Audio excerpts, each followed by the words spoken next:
Hello,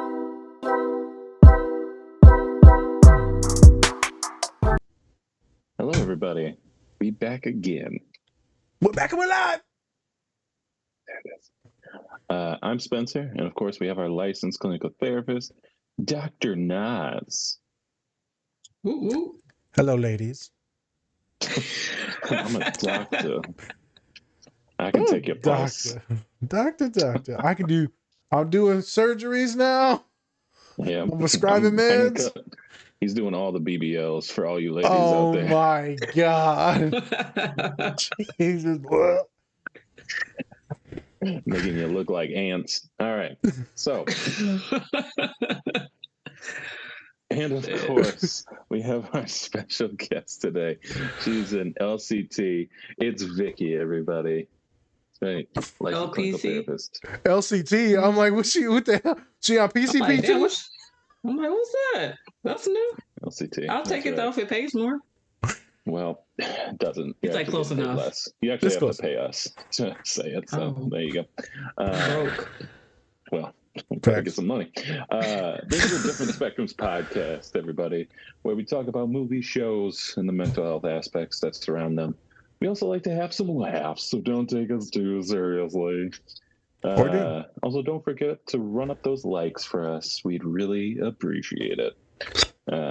Also, subscribe. Hit the subscribe button. Do it all. Share, subscribe. Let people know who we are, even though you probably don't want to know us in the first place. It's fine. Whatever. Yeah. All right. So today we're going to be talking about Step Brothers. So we're going to have a fun one today. We're going to do two scenes from Step Brothers.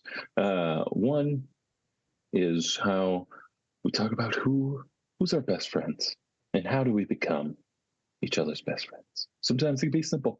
Sometimes it can be complex. In this scene, it's very simple. Very simple.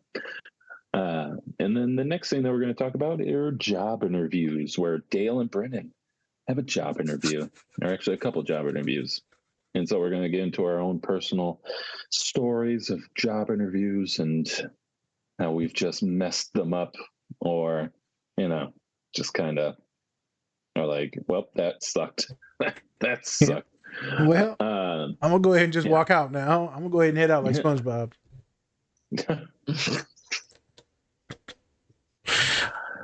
Anything before we get into the clips, Nas?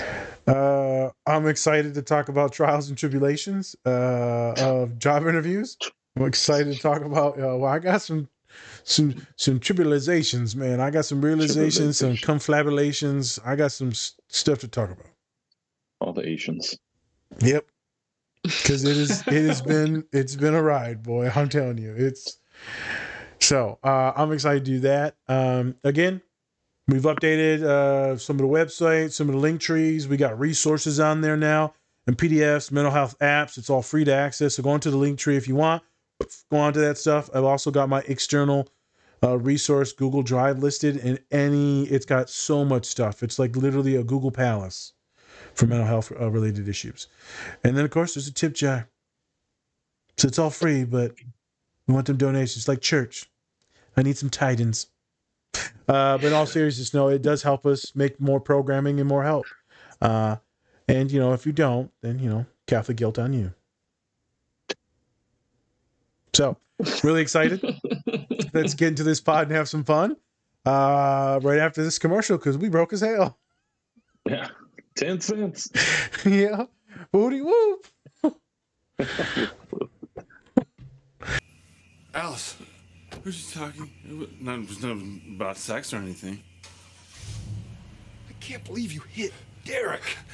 I know. Did you see the expression on his face? Yeah. That was cool. Listen, I know that we started out as foe, but after that courageous act that you showed me against the one they call Derek, maybe someday we could become friends. Friends who ride majestic, translucent steeds, shooting flaming arrows across the bridge of Himdale. I would follow you into the mists of Avalon, if that's what you mean. Do you want to see something super cool that only 3 people have ever seen in their lifetimes? Okay, open your eyes. Whoa. See that black smudge right there on the blade? Yeah? Look at it closely. Pretty recognizable signature. No. Randy Jackson from American Idol. Why do you have Randy Jackson's autograph on a martial arts weapon? Because I bumped into him and all I had on me was this samurai sword, and you're not gonna not get Randy Jackson's autograph, right? I would have done the exact same thing. Now, do you want to see something really cool? Of course. Turn off the lights. Industrial strength night vision goggles. Holy Santa Claus shit.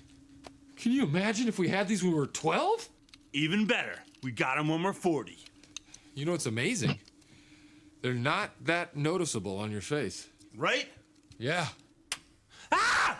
Ah! I can't believe I've been living here for 2 weeks, and I'm walking around this place thinking I've got a huge doucher for a stepbrother. Secretly, you're not a doucher. Let's play a game, all right? On the count of 3, name your favorite dinosaur. Don't even think about it, just name it. Ready? 1, 2, 3. Velociraptor.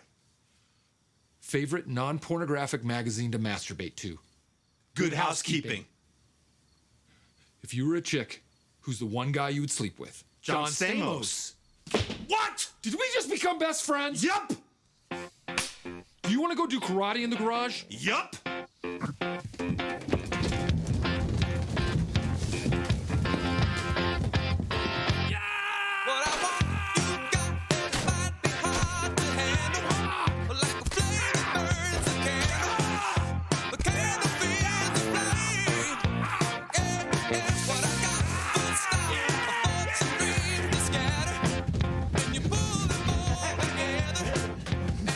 I think they're starting to like each other. I got a really bad feeling about this.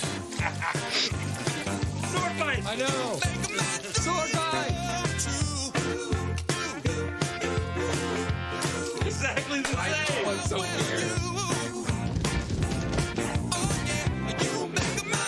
Now you're in trouble. No, they're betting against you, but you can do it! This is a bad time. What the hell's going on? Mom, Mr. Doback. Okay, Dale and I were Stop just... calling me Mr. Doback. Sorry. Okay, Mom, Doback. We think it would be very prudent. Can we turn our beds into bunk beds? Yes. Why are you guys so sweaty? All right, we've already figured out how to do this. The beds match up perfectly. And here's the thing, it'll give us so much extra space in our room to do activities. Please say yes. You don't need permission from us to build bunk beds. You're adults. You can do what you want. So... I'm not making myself clear. I don't give a fuck. Now, you both have several interviews tomorrow. I would think you'd be focused on that and not building bunk beds. So... No? Yes. Yes. Sweet. You can make fun. I knew it. Okay, you guys are not going to regret this. We're going to get so much more activities done. This is the funnest night ever. This is so scary.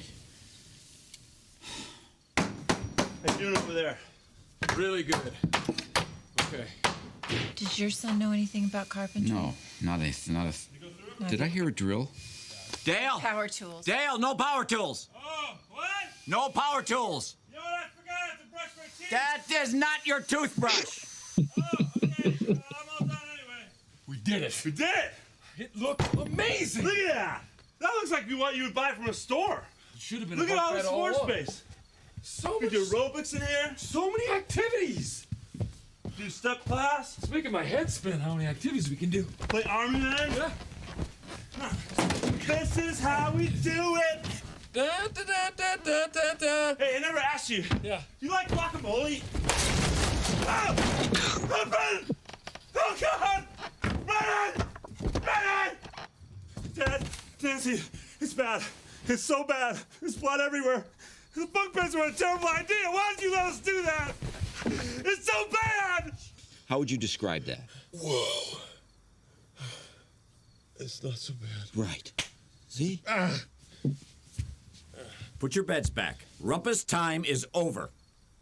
You got a big day tomorrow. You need your 8 hours. Mr. Huff, Mr. Jenner is ready for your interview. Actually, we'll be interviewing as a team. We're here to fuck shit up. Whoa, dazzling, dilated display a new sound. We are live on stage. Move it. Dilated display a new sound. You know, check it out, you're now rocking with the best. Dazzling, dilated display a new sound. We are live on stage. Well, Brennan, you certainly have had a lot of jobs. I'm a bit of a spark plug and human resources lady. It's Pam. I'm sorry. Well, Pan. No, my name is Pam. Are you saying Pan or Pam? I'm saying Pam. Yeah, I'm sorry. Who's this gentleman sitting behind you? Hello, Ms. Lady. I'm Dale. I'm Brennan's stepbrother, and I think I might be able to help with the Pan-Pam dilemma. Yeah, that'd be great. Pam. Pam, oh no. Pam. Panned. With an There's M. a D on the end. There's no D. It's Pam. It's like calm. Here, it's Except P. P-A-N-M. M. N. Two M's. M. That was the confusion. No, there's just one M. What do you say when we interview you? All right. Yes, that's a sometimes useful exercise. Please put your hand down. Go ahead. How much money do you make a year before taxes? Okay, I'm actually not comfortable answering that. Come on! We're doing the interview now, not you. Okay, here's a shot out of a cannon. Oprah, Barbara Walters, your wife. You gotta fuck one, marry one, kill one. Go! I think we're done here. Thank you. Okay, first of all, I needed someone to Wait, shut your work mouth. Shut your mouth. I think we've had enough. Shut for here. 1 second. Real quick. Shut your mouth. I needed someone Wait, to shut work your mouth. Shut your mouth. I'm sorry, what did You're you just say? coming off stupid. I'm coming off as stupid. You're wearing tuxedos to a job that requires you to clean bathrooms. Please leave this office. We're done with this interview. Do we get any sort of souvenir? Get out of my office! Yeah, I'm just looking to hire guys that I don't mind hanging out with for like 12 hours a day. You guys seem like cool guys. You got hair similar to mine. You wear tuxedos to the interview. That's funny. It's ironic. I get that. You're kind of underplaying the whole formality of it. I think that's funny as hell. So let's do this. You know, you guys are hired. You're in, you know, unless you're like the weirdest guys ever and I don't see it. Great.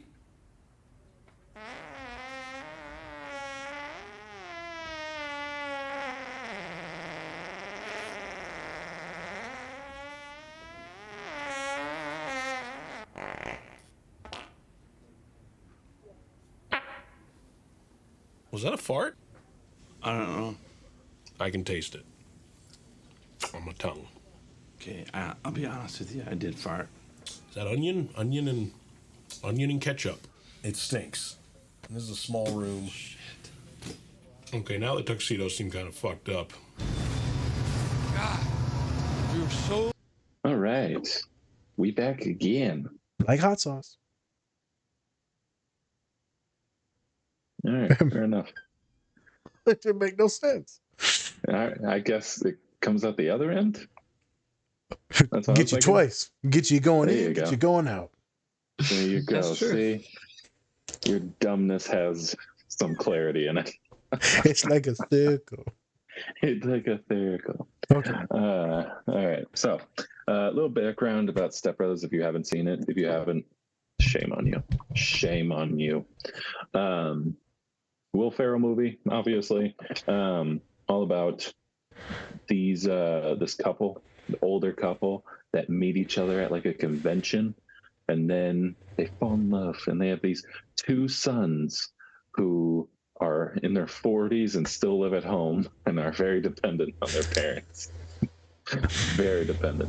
And so we have Brennan and Dale, and they both meet each other for the first time, don't like each other at all. Nope. One would say one put some genitalia on his on one's drum set. Jesus. For some people that might be the ultimate disrespect. Might be. And yeah, so they just fight all the time, and then one day they just are like, let's see if we like each other at all. And so that's the scene that we see, the first scene where, are we about to be best friends right now? Yep. Yup. Yep. Yep. And there you go. So just saw the scene.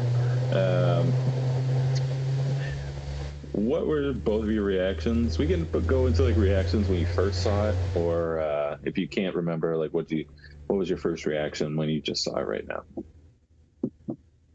Go ahead, Vic. For me, is Dale who's Dale? The one with the super curly hair? Not Will Ferrell. I think that is Dale. I believe. I Yeah, believe so. I can't take him serious because of his hairline. I'm sorry. He's a big goof. Damn. And Can't I take seen him in seriously. like cartoon. What's that? Cartoon Network, the late night show stuff. He had a show on there. Oh, okay. Couldn't take him serious. Anyway, Yeah, he did. There's just a bunch of goofs, like how they were just like, are we best friends right now? Like, so like the male bonding and then wanting to do all that stuff. And, the bump bits is probably like the funniest scene ever in that movie. That I think for me, the bed falling down Will Ferrell, that gets me every time. Because it's like, you guys are fucking idiots if you thought this was going to be structurally sound and nothing was going to happen. No one's going to not get hurt. So, it's a lot of like just dumb humor, but I think for me, like where it starts to get funny is before they do the bump bed and they're like asking their parents, like, can we do this? Can we do this? And the dad's like, I don't give a fuck. Like, how many times do I have to say it? Like, I don't give a shit what you guys do. Get the fuck out of our room. So I just thought that was kind of funny. And then one thing that I drew from that, as being a parent, it's like how the mom's so kind of like laissez-faire, like she goes with the flow, and dad's kind of just like authoritarian, like, no, you guys are not going to do that. You guys are going to get jobs. You're going to do this, X, Y, Z. So I thought that was pretty funny. Her mom is chill, nonchalant, and the dad's like, get out my room, get out my face. Yeah. So blunt. Yeah. That was my reaction. Very blunt. Boy, I forgot a lot of that. Right, I remember that one day. We go, well, are we friends now? Nah. Like I remember that. I don't remember all the other things. So together. Some of my more innocent followers or clients or students that are watching this, I am so sorry. Fuck out of here. Whatever. We literally watched a show about crack. I think they'll be fine. Oh, well, we watched a show about crack then. We didn't watch it. Get the fuck out of here. Yeah. So it's okay. Just fast forward. Well, technically you've already seen it, so just deal with it now. Fast forward. I didn't see anything. What are you talking about? I'm joking. Sure. I'm joking. Sure. So super funny, dude. I'm not gonna lie. So we're gonna talk about it after you talk real quick. But this is how dudes make friends, man. Like they be like, what my man's doing right now, or what he's thinking about. He's thinking about chopping fucking Cheetos with a saber. I mean, hey, can't say it hasn't crossed my mind before. I'm trying to tell you, they're like, he's probably thinking about cheating on me, or how I'm too ugly, or this or that, or it's like, no, he's literally thinking about making a bunk bed with his best friend and hoping he doesn't die. Yeah. Simple. We're simple people. Simple. We don't need complexities. We're filthy animals. Yep. Yeah, I'm okay with that. Yeah. So that's what I was thinking about. I just like how simple they were. Obviously super freaking neurodivergent, which leads me, you always see these neurodivergent characters or they're coded neurodivergent on the spectrum, but none of their parents look to be on the spectrum at all. So it just seems like neurotypicals are having autistic kids, which is always kind of concerning for me. So I'm like, it's genetics. So well, your mama or your daddy both got it now. So that's one theme that I saw that I didn't like. Other than that, completely fucking hilarious. Obviously, I was rolling in it. It's like when you see a good mud pile, and you just want to roll in it. Where are you from? Like you're from I never Michigan. feel that way. You're not from fucking okay. Texas or somewhere. Almost you see some in the mud. You see some purple kush and you want to roll in it. Oh my gosh. All right, Spence, you go ahead and talk now. Jesus. Well, I dropped my peaches on you. Wow. He's ready All for his interview. Yeah, he's really ready. Yeah, it's just one of those iconic scenes. Literally, everyone can quote it. Everyone. Like, you still hear it today, even if you haven't seen the movie. Like, everyone says, "Are we best friends? Did we just become best friends right now?" Yeah. Yep. And the music. Do you want to get married, bro? I mean, or wait a minute. That's always gotta go that. Yeah, maybe fucking that letters. Sorry, it's too gay. Sorry. What? You? No. I just think that yeah, it's just so easy for us to just bond with like the dumbest shit. But it's not dumb. Like, it's, means some to us in some way. So we're just like, even if it's like Legos or, something like that, it doesn't really matter. Because we'll always find a way to make sure that it's important to us in some way. And kind of going off of what Vic said, I kind of have a question. So for men, we have our ways of bonding. How would you say, how do you bond with other women? Like, what do you kind of like talk about, or specifically to you? You don't have to talk about just women in general, but you can. I want you to speak for all the white women. You are up. You said white women? I'm joking. Got me fucked up. No, I'm kidding.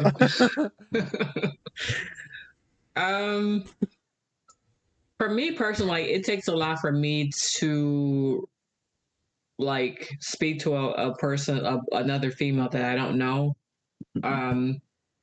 Even like for me, it's weird. Like when another woman compliments me, it's weird because it's like, are you being funny or are you being sincere? Oh my God. I kind of no, seriously, like, and there's reasons behind that because I've been teased about.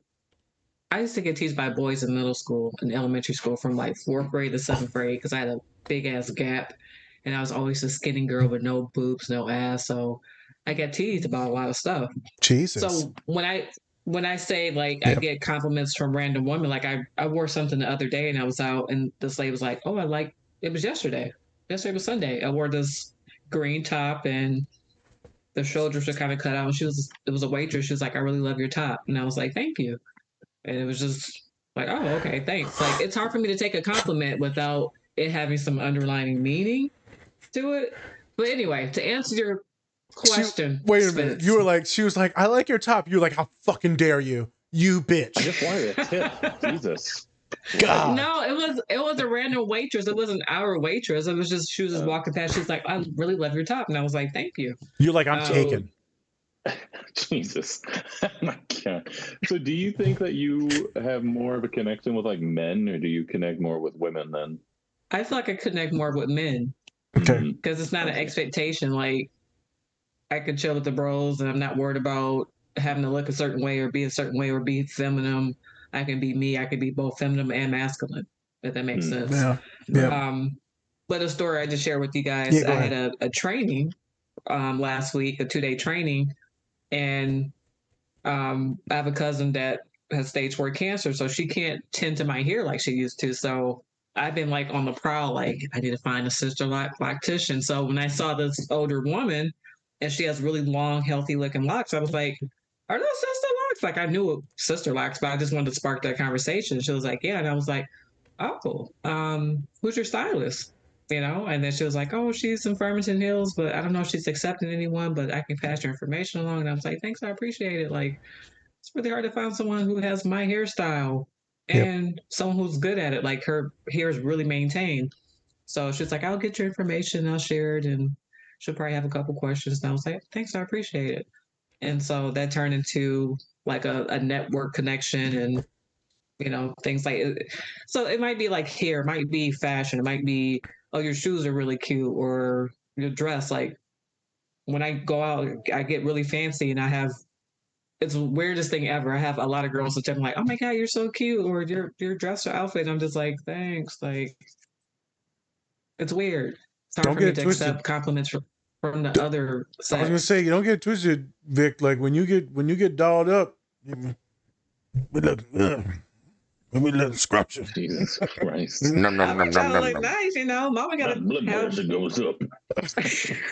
Dude, shut up. I gotta When take I some. go out, I go out. I like to look cute. So, which that kind of makes me feel that remind me when I went out with Stephanie for her brother's birthday last year, and I got all dressed up because it was his birthday, and I was like, it's my birthday too, and I like to look nice, and I was like, I feel like I overdressed for the occasion because it wasn't my I remember birthday that. party. Yep.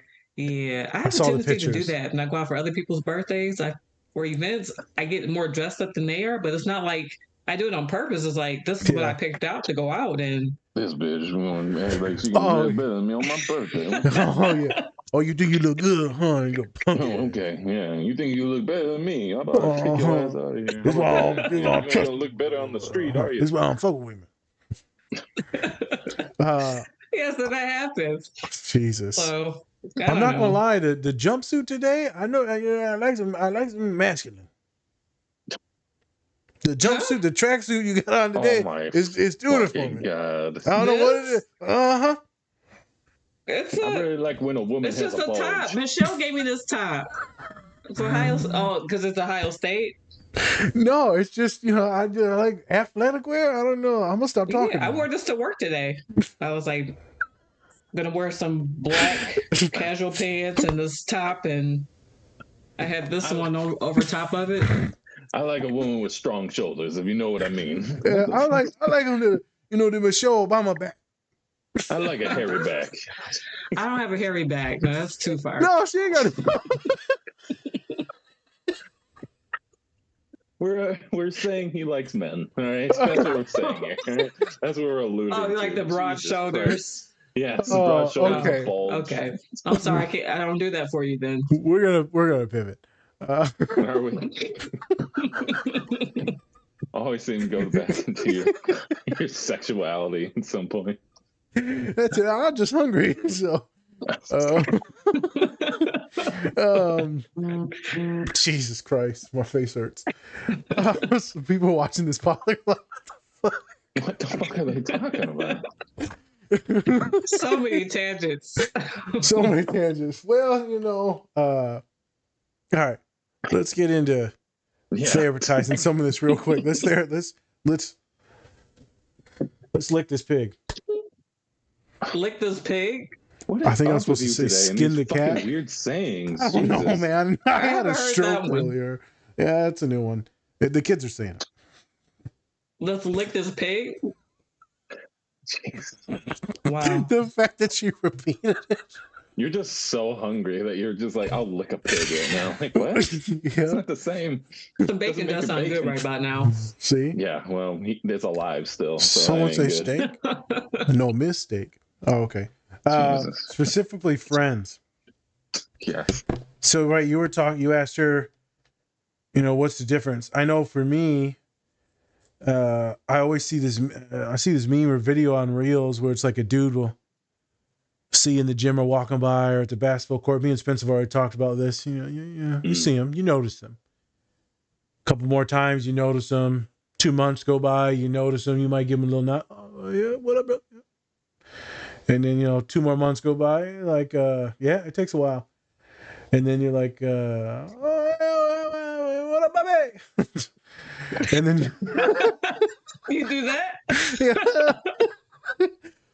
Like, my name is John. What are you talking about? You look like a Bobby motherfucker. You look like the motherfucker I know named Bobby. Yeah, good dude. Uh-huh. You know Bobby? Oh, sure, you know Bobby. So usually you exchange something. You might say what's up or dap each other up, right? You might have a small talk, and then you might 4 months though. It's a 2 to 4 progression. months? It's a progression, and Usually then takes a while. it takes a while. Then you talk. Then you talk a little bit further. You may work out together.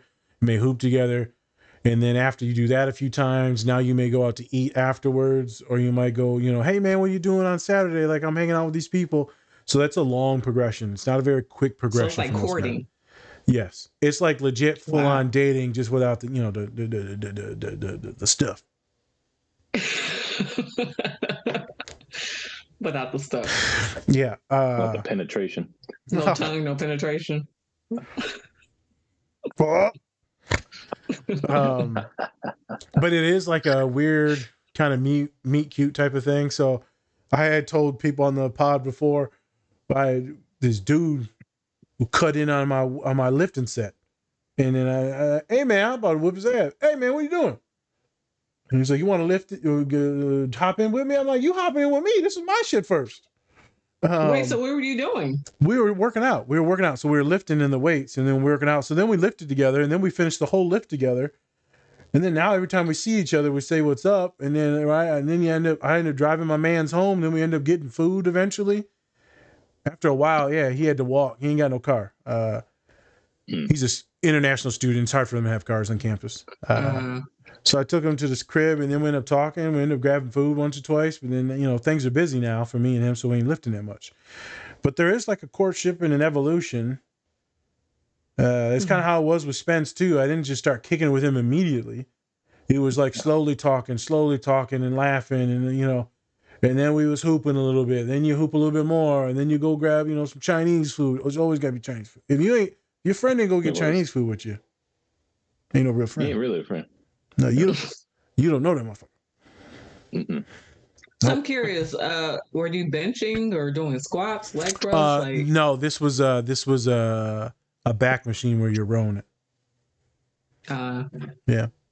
I just walked up on him on the treadmill like, I got you, boy. Started cupping his ass. Just being like, I got you.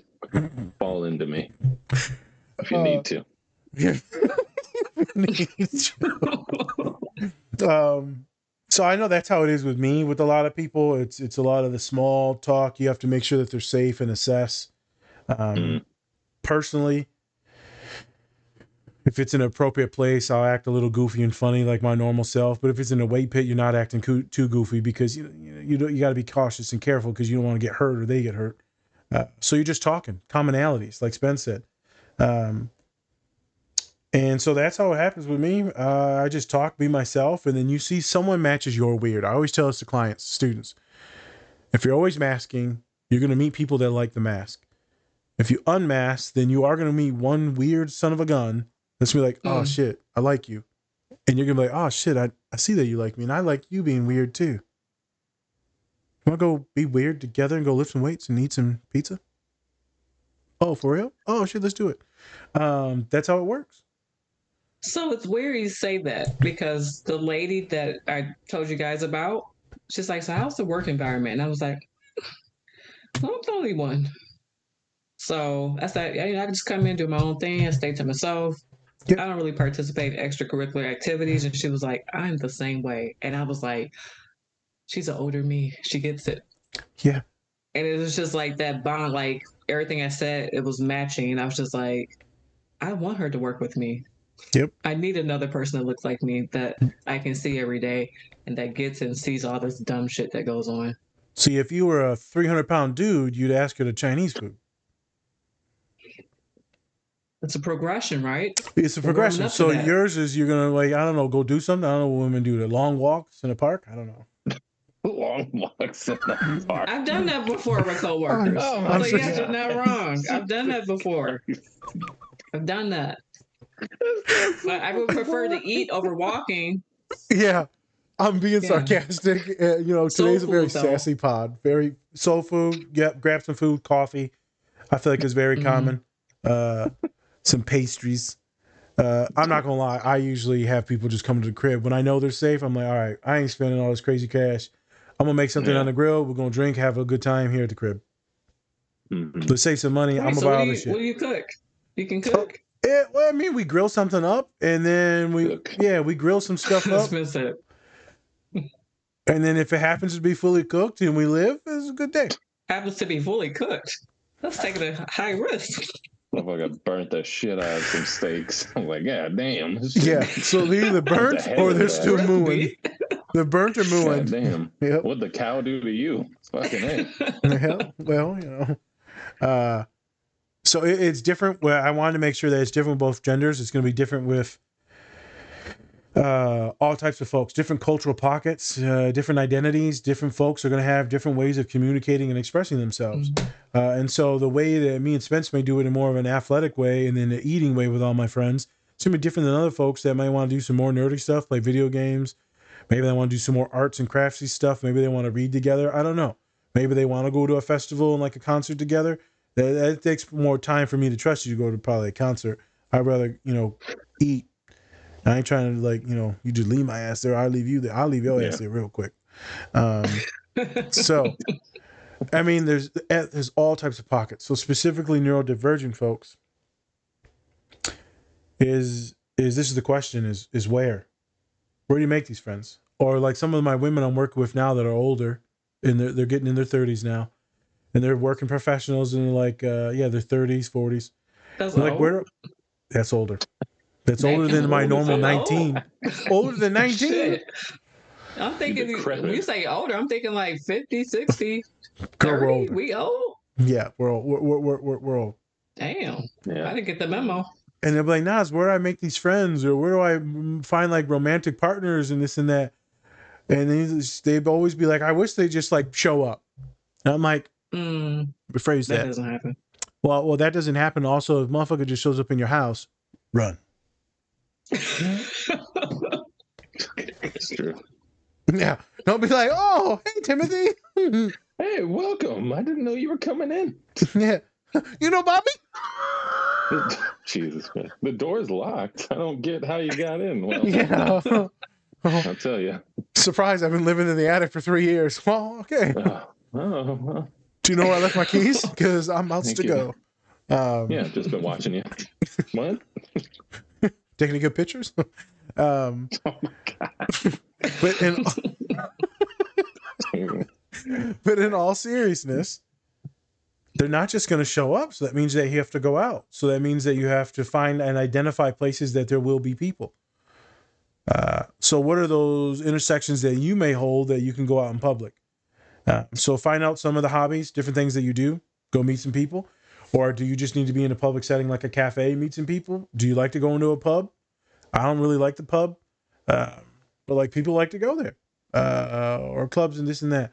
Or maybe you do what some of my other clients did. They get on this app called Meetup. And so they do things in the community and you just meet up with a bunch of folks in the community. And it's like a community thing. It's not like one person. It's like a community thing. Do you want to go on Bumble and set it to friends? Because you can.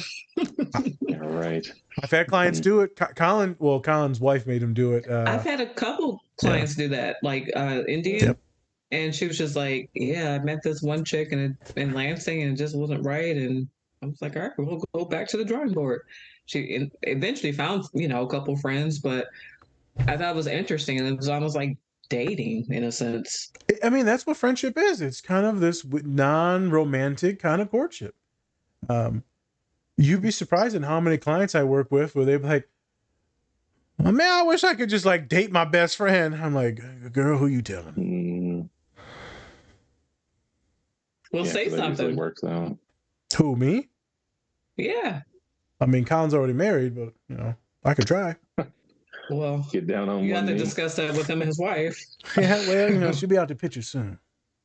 You know what's weird though? I feel like he might say yes. Oh Jesus! Colin be like, "You take care of me." I'll be like, "Nope." Will you help me when I'm in need? Nah. I'll be in the bathroom pooping. Jesus. But you have to find these places. So you can meet people exercising, working out, reading. You can join things, classes, art, pottery, whatever it is. Just get out and do some stuff. You will find people. Maybe you're going to find people on the internet. To me, that's kind of sus because I don't really trust people on the internet. But there's ways you have to put yourself out there. So, funny thing is, I've been working with some clients, and they're like, I don't know why people don't come up to me. I got resting bitch face. And I'm like, that would be number one. So, yeah, that's one of them. But also, then I started to dissect why is it always like that? Is it just like that? Is it that you're unhappy? Well, some of my clients, I found out that there's some obviously anxiety issues or depression issues, and thus it's just hard to focus on being more presentable. But some of them have like medical history issues with like severe and chronic pain issues. So you're not going to be happy when you're in fucking pain the entire time, unless you're not going to be. Yeah, and it's going to show through your face, and then men may not want to come up to you to date or to talk, and then other people won't want to come up to you because you don't look approachable. And people are only going to come up to you if you look approachable, whether it's dating or not. They got to have some in. They got to be like, we only do things if they're absolutes. That is so true. I've had men over the years say, "Where are you from? Like, you should smile. You're so beautiful." And I'm like, yeah, I'm here minding my business. Do I really have RBF that bad? And I do when I'm in public. So when I'm doing therapy or intakes, I try to be conscious of how my facial expression is, even if I have a mask on, because it's like people read that shit and they be like, They do. "Don't talk to her." They do. I present more bubbly, depending on the client and caseload. But if I'm like intently focused, I usually have my hand like this. I'm just locked in. And I'm not saying everyone should smile. I'm saying that there's certain ways to do this when you make eye contact or just a simple nod to say hello to people, just to be more friendly. All right. Spence, I'm going to kick this to you. Do you know about any other differences when it comes to men and women, or just in general? And you can just speak about your truth and how you meet friends, because right, you've got friends, and so how have you got more than I do? So how did you make these friends? Did it just randomly happen, or were you both just balling, or did both of you just? I'm not even going to go there. I was going to go drum set. I'm not going there. Not so much drum set. Drum set. Do you play the drums or something? My dad does. So. Oh, there you go. Yes. This is what you get, Dad. So how did you notice it work? Well, for me, it's usually been through like school, stuff like that. Yeah, usually through school. And my friends, we usually connect. We have some type of connection, like me and my friend Cleo. We've known each other since like middle school / high school. And we go to concerts all the time together because we love the same music. We both love sneakers, buying them, collecting them, playing basketball, playing video games. So we have really good connections. And we met through school, and we just kind of, went from there, and we're like, I think we probably have grown into better friends after high school, because then we went to concerts together, and we kind of, developed more of like a trust, like, oh, I can really trust this dude. Like, we were friends before, but we never really hung out outside of school, and stuff like that. So I think we really grew into a friendship because we're both kind of just very chill, and we, don't do too much. We're not very extra. You're not wild. Yep. Yeah. And so I really love that, because then I don't have to like put on a front and act like I'm, this wild, crazy dude and all that stuff.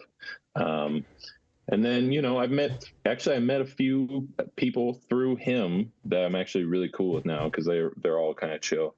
When it comes to women, usually I'm friends with them more on like an emotional level, or / like more of like a, like they can take my humor usually. And that's how I usually kind of test my friendships with any type of like woman that I'm cool with. If they can really, handle my my jokes and my personality, I'll be cool with you. And then I'll hang out with you. That's been kind of my deal. And honestly, when it comes to when it comes to things I don't really like, when it comes to friends, it's like, I don't like somebody like who exceptionally tries to become my friend. That's not, I just don't like that. I don't like it. Like, if it works, it works. Yeah. Like, I don't need somebody being like, hey, we should hang out. I'm like, I don't even know you. What are you talking about? Yeah. Yeah. No, chill, bro. Chill. I get people that push really hard sometimes. I'm like, nah, man, nah. We ain't got no similarities in anything. Like, yeah. Like I get I'm funny, but like, calm down, man. Yeah. And don't get me wrong, that doesn't happen like all the fucking time. True. But at the, when it does happen, I'm kind of like, maybe you should calm it down a little bit. Because me personally, I like to take my time, make sure that, our our like actual personalities connect in some way. Yeah. Right. Yeah. And usually the vibe check you don't pass a vibe check if you're constantly trying to like add me on something. Yep. Like Facebook and shit. And I'm just like, dog, if I want to add you on Facebook, I'll add you. Calm down. See, I vibe with a lot of humans, but just because I vibe with you doesn't mean that I want to like be around you all the time or hang out an extended period of time. There's a different type of vibe. So you may vibe with one of my identities or personalities or the mask that I'm wearing in that moment, but not the one where I just want to chill and eat. And that's why I think our friendship kind of worked out. Like, we didn't really push each other to do shit. Like, we kind of just were like, yeah, man, do you want to, like, go get some food or something? Like, yeah, sure, let's go. You know, my big ass, I'm like, well, you know. No, wait a minute. Yeah, I'm going to give you 3 choices now. Chinese food, Chinese food, and Chinese food. Chinese food or Little Caesars.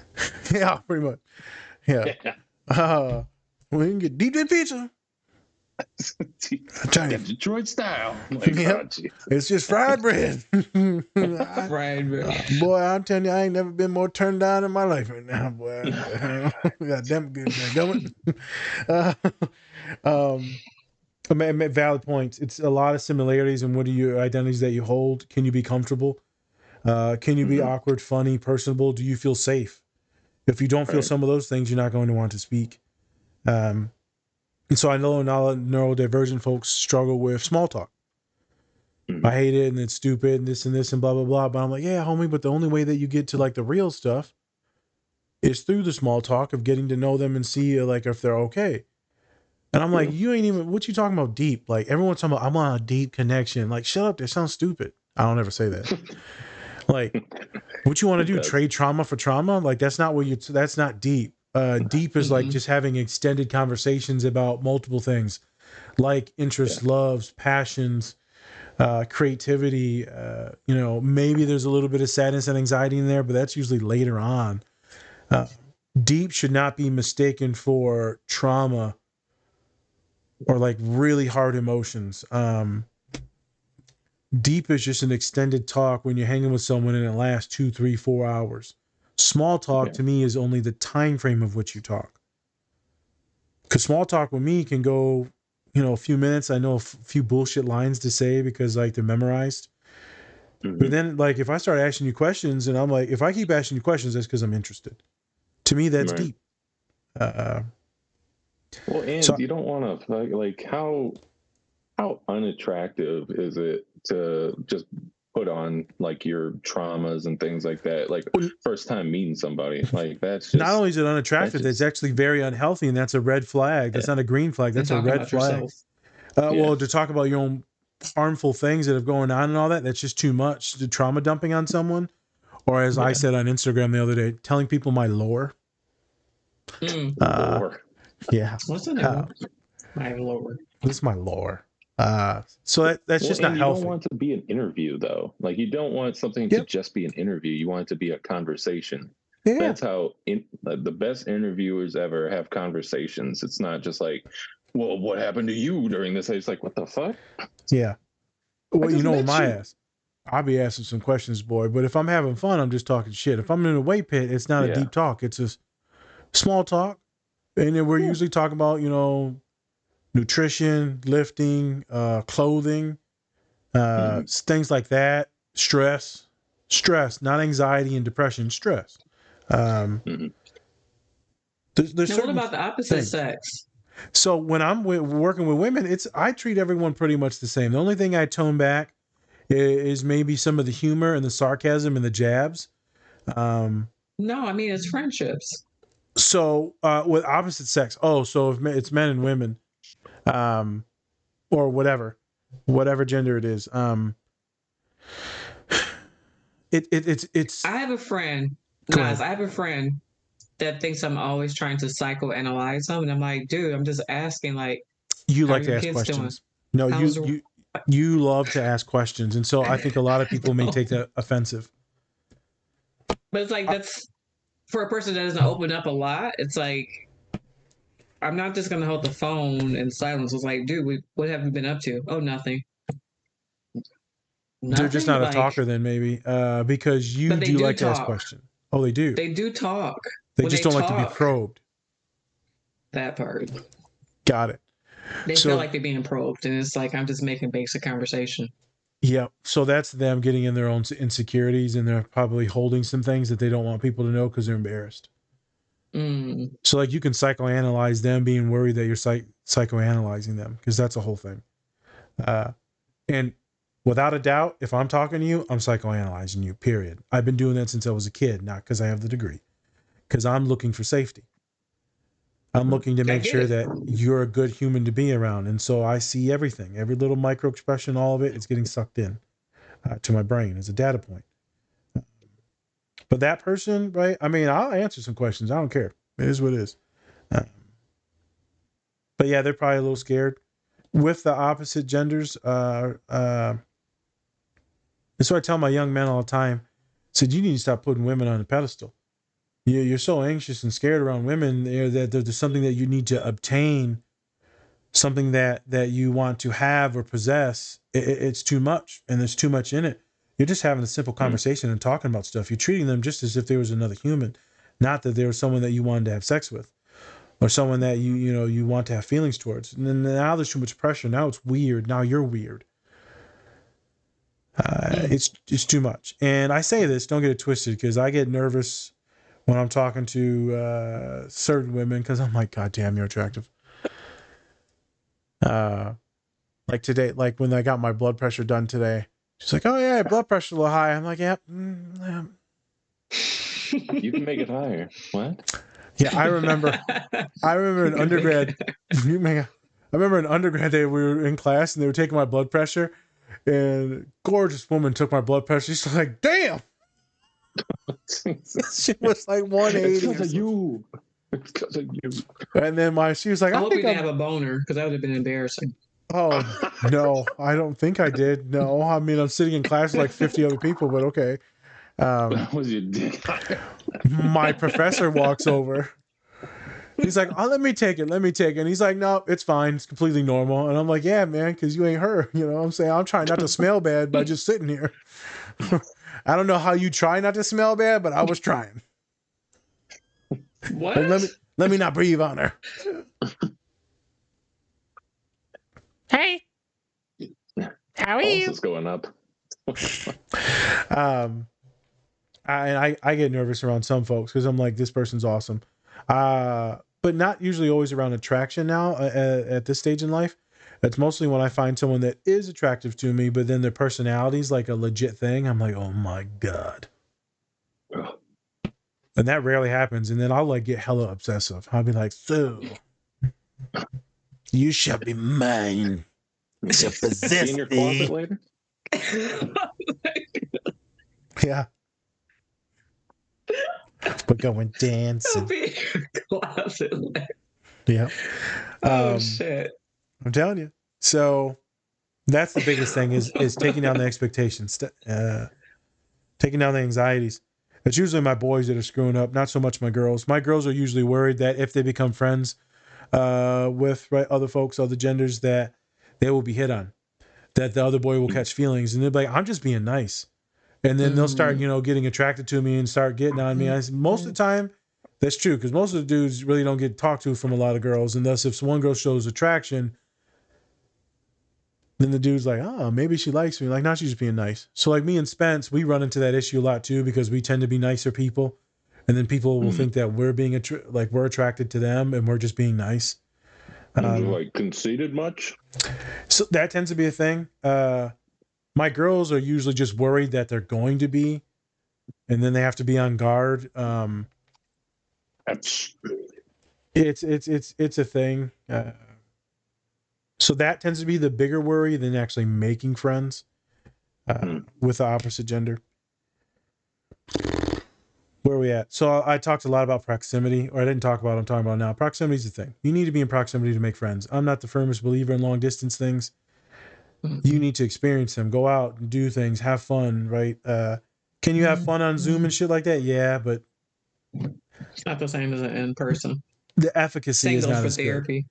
Same goes for therapy. The efficacy is not as good.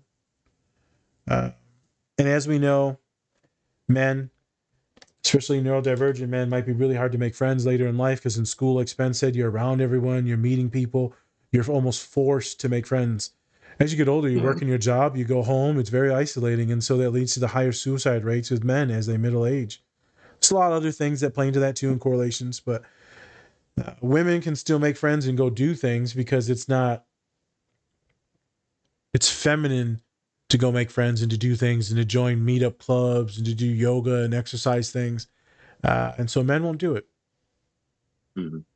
We won't do it, especially some of my very proud masculine boys, and then especially some of my very anxious, very nerdy dudes. They'll just sit in their house.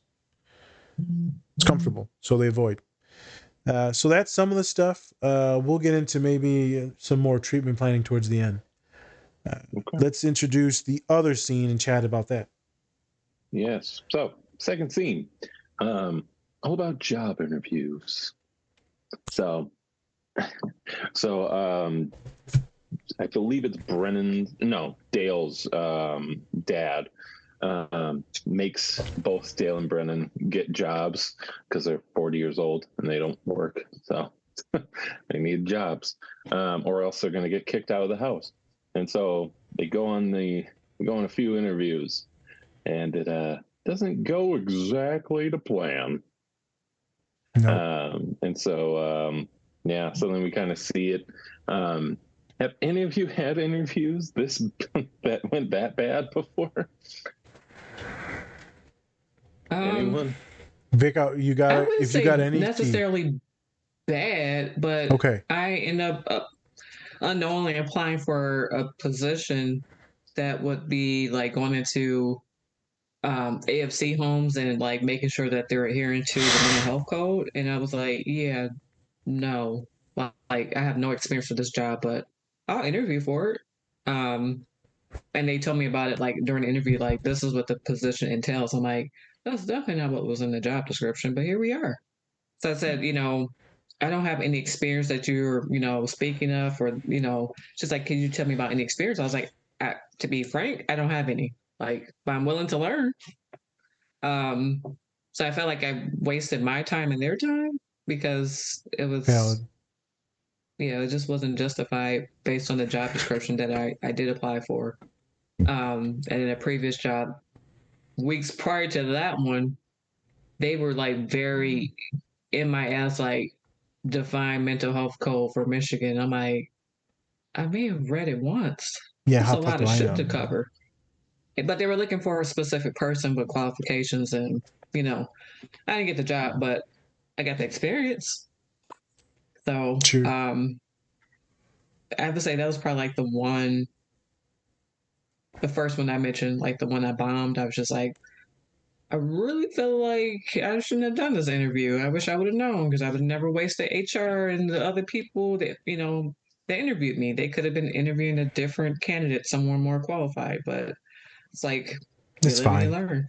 Yeah, So. it was probably only 30 minutes to an hour, right? Yeah. Yeah, so it's fine. But yeah, you live and you learn, and it's still good data because every interview makes you more knowledgeable on what's going to be asked. You get more comfortable with those questions, right? It becomes almost routine. And so the more interviews you do, the better you get at them. You learn the code. Spence, I'm going to let you go with a tragedy story, and then I'll go.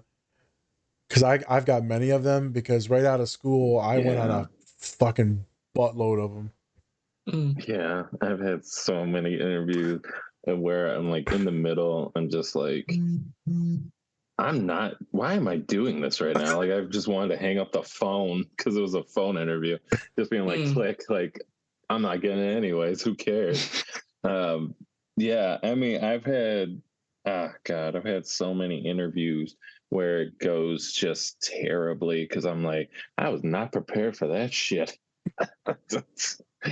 I was not prepared at all. Man,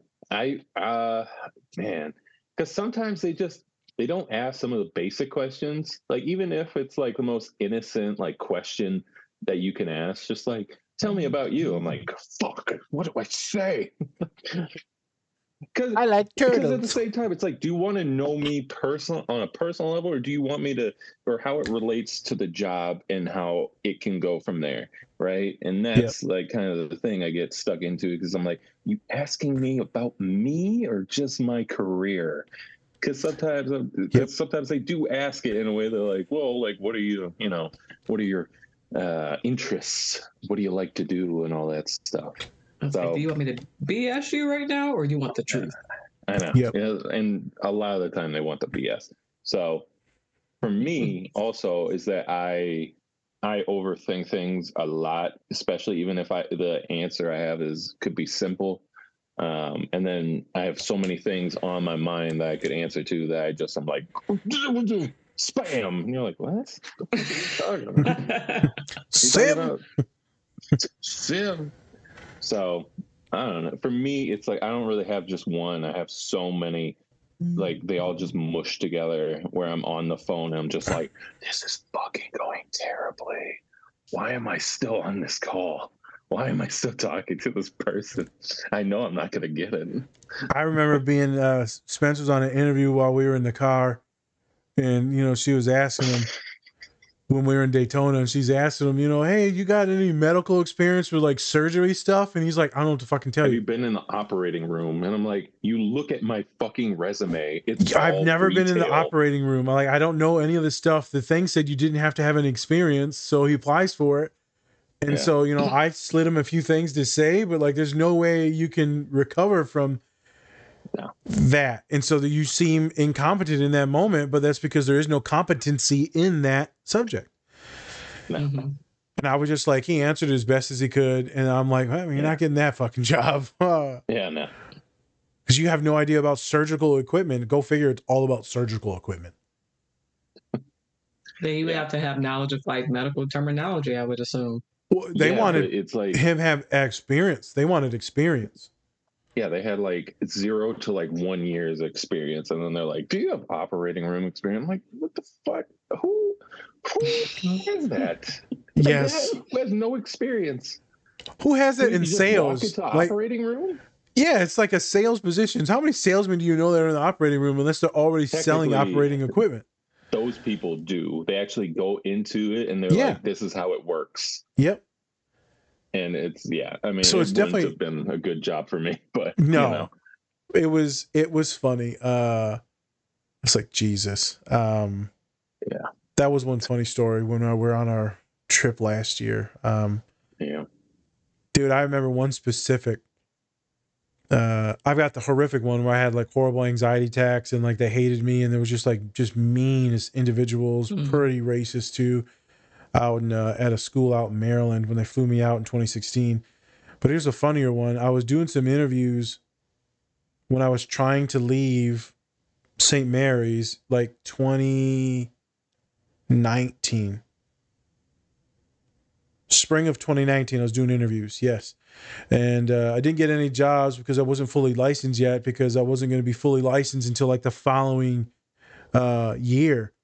I thought that we counted my hours wrong and I couldn't apply for my licensure exam. So I was applying for jobs assuming that I was going to get licensed. And so I couldn't get any, but I got a lot of interviews, talked to a lot of people. My resume's awesome. Everyone wants to hire me because my resume, and I'm a dude of color. There is none therapists that are that. So I literally, anything I apply to, I pretty much get in. And then it's always, well, are you fully licensed and how long would it take? And then that's an automatic disqualifier because you're not fully licensed. So they don't want to hire someone that needs supervision still. That's usually always the holdup. But I remember talking to the University of Houston, and they asked me so many tough questions. And the lady was like, they were so mean, but the questions were so hard that it prepared me for every single interview after that. It's one of the hardest interviews I've ever done in my entire life. I'm like, I did so bad at this that I'm a fucking idiot. And I probably look so unprofessional, but I'm like, I literally knew everything and what to say moving forward. Like, how did you handle like a difficult situation right in the workplace? Learn how to answer that a lot better. And like, what did you do to de-escalate it or work around it and work through it? Learn that one much better. The strengths and weaknesses thing. Like that's a really tough one, is how do you work through a difficult situation? The strengths and weaknesses one, I got better at that as well through those conversations. Like you learn the code and the trigger words on what to say in these interviews. Doesn't matter what job you're searching for, applying for, you just got to learn the code words. So now, like Spence said, that ChatGPT has been really helpful because I would just Google what are the interview questions for this job, and I would send that to students too. Like, okay, you're going to interview for this, let's Google it, and then I send them it, and then they practice it in therapy with me. So I did that for some jobs. I'm currently doing that now with ChatGPT, like helping me do programming evaluations to run a clinic, and it is like magnificent. So I remember taking that one. It was like the Houston thing was bad. The Maryland thing was really bad. I've also had it where people will look at my resume and they'll be like, Nas, like, oh my God, we love you. We would love to hire you, but you're not fully licensed and thus we can't. I've had people email me back like, this is a great resume. Hopefully when you get fully licensed, you reapply and then we'll accept you. I was like, fuck. That's shitty. Nothing was as shitty as Nebraska, where I did all the interviews. We're talking 9 hours of interviews and coach meetings. And then they're like, so Nazir, we love you. I wish you were my therapist, my personal therapist. I wish you were that. But we're going to go in a different direction because we're looking for something else. And I'm like, you've got to be shitting me. You've got to be shitting me right now. I thought I had that job in the bag because I knew how much they liked me. COVID happened. They had to cut one position because they were going to hire two. They decided to go drugs and alcohol instead of me. I don't know. Is what it is. That one hurt. That was kicking the balls. I learned at that point to not set my expectations so high. To just, just think that you're not going to fucking get it. That way you don't get super excited. Because I never want to get that happy ever again. I know. That was a massive... Kind of reframing your thinking. Bro, I mean, we were looking at houses over there. Like, I was all in thinking this was going to happen. And yeah, so then I got cut up right at the end. Interviews are tricky. I've had a lot of success stories where people keep asking me questions. Recently I've had an interview where it was supposed to be 30 minutes and we talked for 50 minutes. I feel like that's a good thing. I was talking about it today with my doctor, a Filipino woman. And we were talking about how some people may say things in a certain way where, you feel like, is this a racial thing? Is this because of the way I speak or the talk that I'm being asked this one specific question? Why the doubt or hesitation in me when you heard me articulate myself? And she tells her story and she said, well, since I'm bubbly, she's very bubbly. She's a tiny, tiny woman. And she's, a doctor, and thus people may not take her as serious. People may see her in an interview as easily pushed over, ditzy, dumb. We use these words today. Right? Airheaded. And I said, with me, they'll think more thuggish, more ghetto, unintelligent, unprepared, not articulate. And like Spence said, you get in these interviews and sometimes you get rushed. Like, you only got a certain amount of time, so I got to say this shit and I can't even be that articulate because I'm just literally just vomiting on you. Yeah. And it looks like I'm super nervous. And I can't go methodically through these because you're going to ask me too many stupid questions that almost are not even tangible to the job. Yeah. Man. So what do I do? I just had the same recent one with a public school, and they had like a list of questions that they wanted me to do beforehand, like 20 minutes before the interview. They gave me 2 of the questions already to kind of look at, and then they were going to give me 8 more. 10 questions for 20 minutes. What interview is this? It was Eden Prairie Public Schools. Oh Lord. So and so I couldn't think about any other questions because I had to do like something to present myself. Like they asked for a presentation to present myself and like something to do. And so I made a video for them, wrote out a whole script for myself to make it funny / to talk about myself. And it was bad. It was bad in the way of because I hate it when I don't have enough time to answer a question, and they only gave me 3 minutes per question. 3 minutes per question.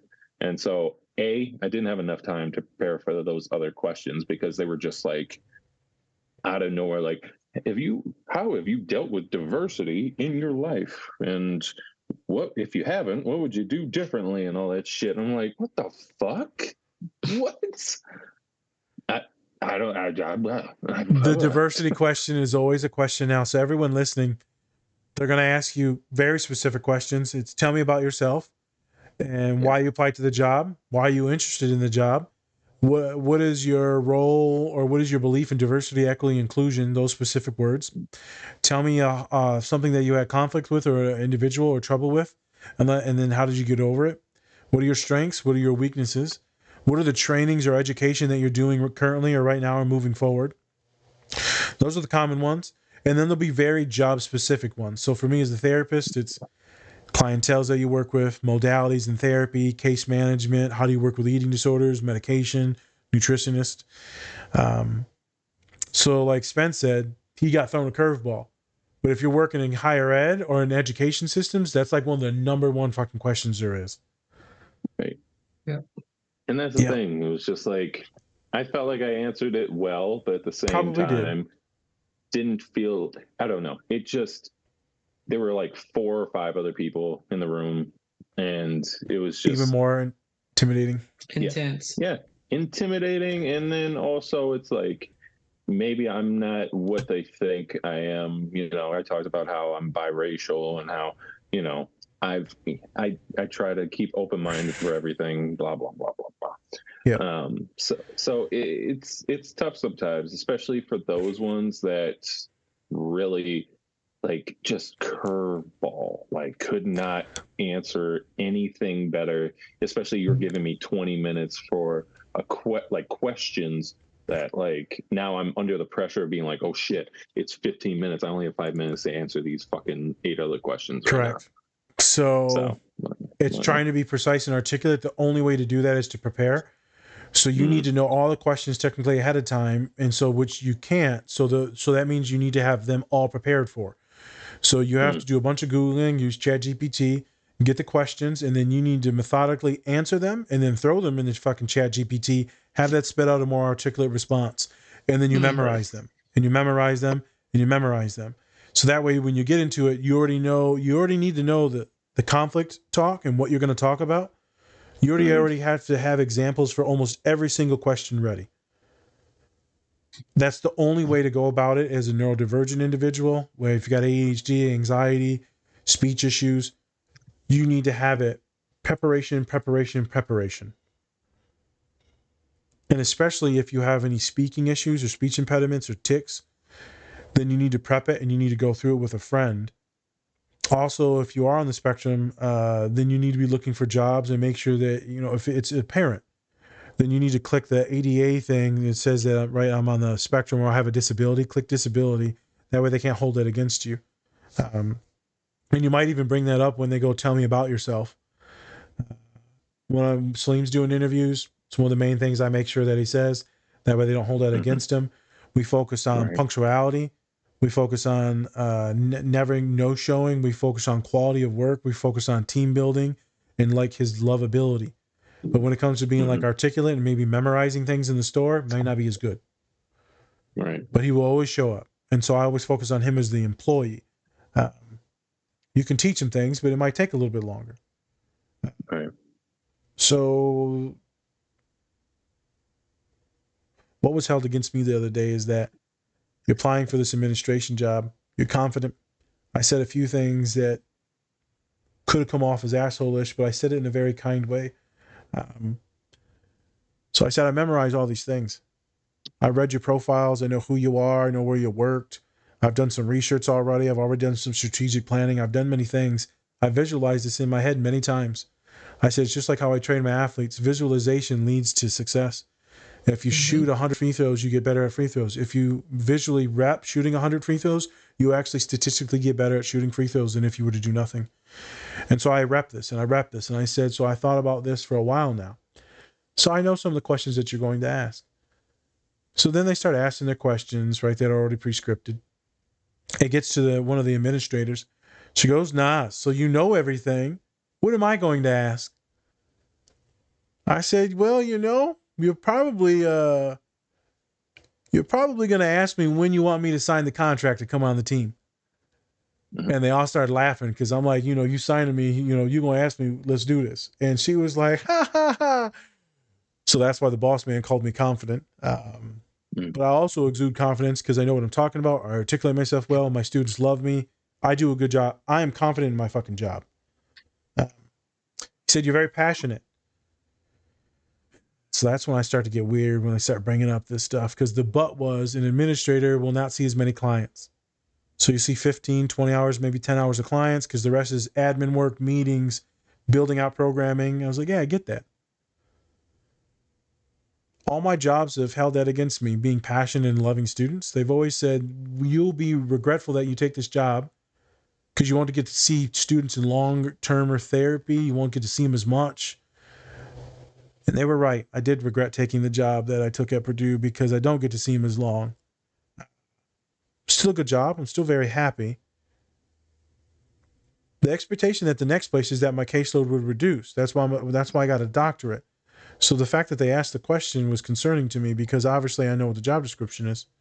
Why am I going into this? Make sure you know the mission, the vision, and why you're applying for the job. Make sure you know the details in the job and you read it, the description of it, because those are the points that you want to hit.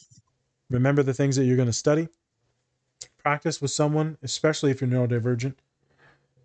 That way you can visualize and rep it. You're already going to be anxious as shit, so you might as well rep it with actually someone instead of in your head. I made a joke. I said, hey, I'm so anxious for this, I damn near threw up. That wasn't true. It wasn't that I damn near threw up. It was that I damn near pissed on myself. I just didn't feel like saying that. It's funny because I already knew 4 out of the 6 people that I was interviewing with.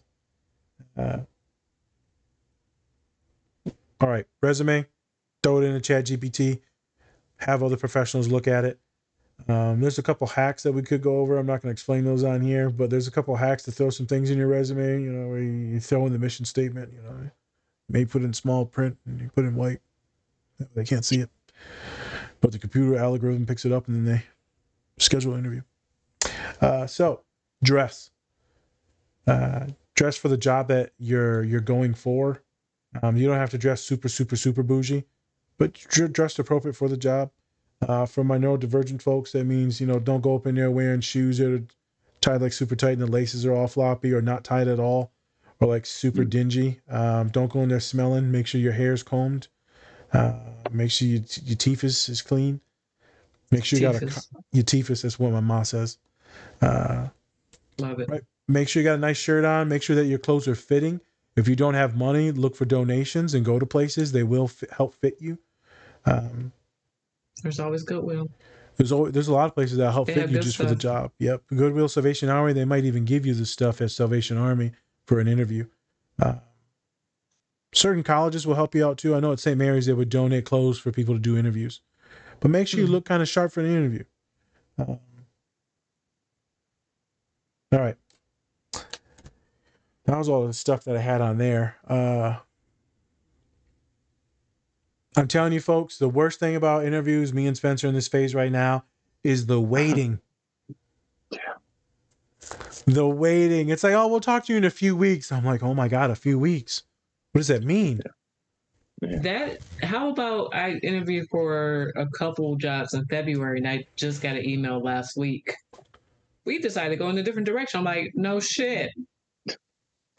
Duh. You told me 2 weeks. 2 weeks. I kid you not. In 2016, when I applied to like 60 some jobs, I was still getting decline emails like a year and a half later. I was in the weight room with Spencer and it's like, yeah, sorry you didn't get the job. I was like, it's been a year. Go fuck yourself. Right. Yeah. Love those. That's terrible. It's terrible. I'm like, some of these interviews, man, I'm like, why would you make someone wait so long? I know, especially if they give you like a specific date that they're gonna actually tell you that you move on and stuff like that. And then like today, I just I I sent a follow-up text to the person that I interviewed with because I said that late next week we'll let you know if you get it. And then now it's Monday, and I'm like, come on, give me something. Tell me if I didn't get it or not, or just give me a little update, something, you know? Like, you It know, happened to my I'm trying to get dad, this Spence. This happened like 2018. He personally flew into Michigan from Minnesota for a job. This is like his second interview, and he was just like, I know what I'm doing. At this point, he worked for the railroad company. And this upsets me, and I wasn't even the person to interview for it, but they didn't call him, they didn't text him, they didn't email him, they didn't send a letter in the mail, nothing. And this man spent his own money Disrespectful. in flight. I'm like, what the fuck? I'm like, I'm disappointed. I want to go and do something, but he was just So like, disrespectful. do I want to work for a company like that? No, but still, like, no reimbursement for the flight or anything. Time wasn't compensated. And I'm just like, what the fuck is going on out here in this world? Like, we can't email people or call and say, hey, thanks for coming, but no, something. For some reason, every time I apply to the University of Michigan, they never send me anything. They never give me a rejection, anything. And I never go on to the next phase. I go into the next phase at almost every single place I go to. University of Michigan will not give me an interview. I have no idea what's going on. That's why I'm wearing Ohio State. I will never apply for that shit again. I'm just like, for real. You didn't interview me for the therapist or the administrator job, but yet I'm getting an interview for some of the biggest programs in the nation. I'm getting interviews from Johns Hopkins. It's an insult. It's weird. It's very disrespectful. Just let me know if I'm not going to the next round. So those of you with anxiety-based disorders, panic disorders, do your best to, be kind and patient to yourself, like me, Spence, Vicky. That you're going to be anxious. Accept that. Go with it. It's completely fine and normalized. Like, don't be like, I should be cool about this. No, you should be freaking the fuck out. Preoccupy your time with something else. Distract yourself. Yeah. Kind of distract yourself. Activities. Right. Play the baby Jesus, whatever you got to do. And you just got to wait it out, and you keep putting it in the air, and you just put faith in it, and it is what it is. We'll see what happens. If it doesn't work out, you'll pivot. Right. And you'll pivot. What's for you will be for you. Yep. And it's all learning experiences. It's all growth. You can go get some coaching, work on the resume, work on the clothing, work on all the questions, right? You work on the questions. The biggest thing for neurodivergent folks is working on the questions and responses. Right. You have to practice it, people. You just have to, out loud. Go in your room and start acting that shit out. Go up in there like, I don't know, some of y'all might not like Obama. I don't really care. It's really not about politics. But his speech giving and presenting is very good. So learning how to be an orator, right? Presenter. It's good to have when to pause, when to articulate, when to focus on one specific word. Inflection of voice, eye contact. If you don't like making eye contact, finding face points on their faces or looking past them or through them. There's things that you can work on, making sure that if you're going to shake hands, that it's a firmer grip. So me and Salim worked on his handshake because it's very soft and limp. So we practiced where I had him squeeze my hand for like 10 minutes to get the right pressure. It shouldn't have to do that, but you have to do that. I've always done that, but I feel like that's not welcomed as a woman, maybe. So you don't have to go super hard, but it needs to be, at least a good grip. It can't be like just flat. That's how my brother's is, very flat. Whenever someone shakes my hand with just completely flat hand, I'm like, you're neurodivergent, aren't you? You're like, you soft. No. I'm like, so, well, it's because the social norm is to at least like grab the hand, not just put out this fish stick. Yeah. Come hither. Let's see how it is. You get ready to shake it. Damn. What's up, dog? Oh, twitchy ass. God damn. Smack the shit out of me. He'll do it again later, though. Never mind. So certain things that you need to work on being neurodivergent, because the cards are going to be stacked against you, because people pick who they want in the interviews. Sure. So it's not just based on your resume. So it's tricky. Be okay with the failure. God knows me and Spence, Vic have fucked up a lot of interviews. Or not necessarily messed up, but not gotten the job. So it's normal. It's super normal not to get the job. You're competing with a bunch of awesome, intelligent people. It's hard to deal with rejection. It's hard as shit, isn't it? Mm-hmm. Yeah, it's hard as shit. Why? Yeah. Just like me. Everybody else like me. Yep. Well, yeah, I don't even have that. I know I'm perfect for this job, motherfucker. I know. My dad's like, he's like, just tell them you work real hard. I'm like, I know that. I get it, Dad. I work real hard. Like, you always show up. Like, yeah, Dad, that's one of the basic minimums is to always show up. No, but he's always trying to hammer home your strengths. So today I did a reference check for a young man that was actually quite terrible at the end that works for me. But, you know, I'm not going to hold him back. And I did his interview and I gave him pretty good, honest reviews. I held back a few things. It's someone else's problem. I already fired him. And then, you know, he got the job today. The lady told me, yeah, I'm going to give him the job because his reviews have been okay. I'm like, hey, it is what it is. I'm not going to hold him back. God bless him. Do your thing. A neurodivergent boy going through a lot of health issues. It is what it is. Yeah, it's time to move on. He worked for me for 5 years. You know, I don't want no smoke. I feel like most people would have been petty as shit and then answered those questions poorly today. I don't want that. I don't want to fuck up anyone's life. He needs health insurance. I already know it's hard for neurodivergent people to land interviews.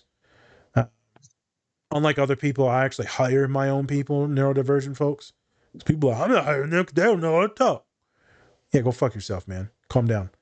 I hire people that are outside the box because we need to have different people with different minds working. I'm not saying this because I want any fucking, oh yeah, you hire people on the spectrum. I don't want that. I'm just saying that it's good to give people a fucking chance. Mm-hmm. So that's today's pod. Hopefully it helps normalize and validate that people are going through a bunch of shit when it comes to making friends, articulating, job interviews, weird shit, speech. Like, it's all super fucking anxious. All of us kind of suck at it and we're just doing our best. If you find someone weird, ask them to hang out. I'm going to leave it at that. Okay. All right. Fair enough. Not creepy weird. No weirdo. Come with me. What? Not creepy weird. Oh, okay. Like, oh, yeah. We'll define that later. Yeah. Creepy weird is like stalkery, like creeper vibes. Yeah. Cringe vibes. Oh, the ick. That's what my girls call it. The ick. The ick. If they give you the ick, not the ick. If they're just weird, like they're funny and goofy, or they like they like the nerdy shit that you like, Dungeons and Dragons or some shit like that.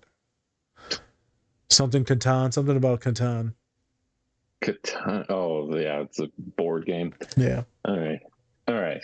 So that's the end of our show, everybody. Thank you so much for joining us, for watching our clips from Step Brothers, and talking about interviews, talking about friendships. How did we become friends, y'all? Chinese food. We just like talking shit and eating food. Yep. That was pretty much it. All right. Thank you, everybody, for watching. Thank you, Vic, for joining us today. Thank you. Everyone, please go like, subscribe, follow, share, do all of it. And also, we have a tip. We have a tip menu in our link tree. Dollar bills, y'all. Little donation. And also, we have merch, so go buy that. So give us all your money, all of it. We want all your money. Yar. Yeah, matey. Pirate. All right. Thank you, everybody. This is Different Spectrums Podcast. Bye. Much love. Just got canceled by the 5 pirates in the United States. Yar, I do not like their show. All right.